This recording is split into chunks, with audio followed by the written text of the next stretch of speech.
2024 June மாசம் 5ஆம் தேதி நாசா சார்பா Sunita Williams and Butch Wilmore இவங்க 2 பேருமே விண்வெளிக்கு போயிருந்தாங்க.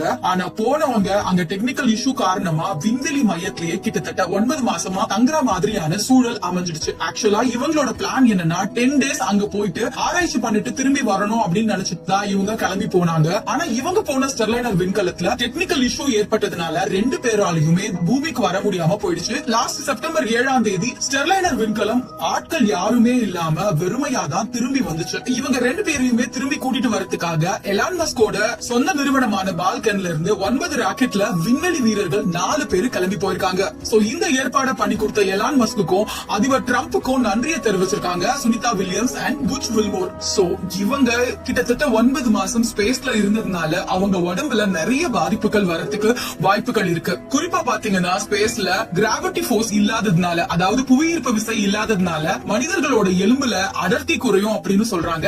அண்ட் அது மட்டும் இல்ல, தசைகள், அதாவது நம்மளோட தசைகள் எல்லாமே தளர்ச்சியாகவும் கண் பார்வை பிரச்சனை ஏற்படுறதுக்கு நிறையவே வாய்ப்புகள் இருக்குன்னு சொல்றாங்க. கண் நரம்புகள்ல அழுத்தம், இந்த மாதிரியான விஷயங்களை இவங்க ஃபேஸ் பண்ணுவாங்க அப்படின்னு சொல்றாங்க.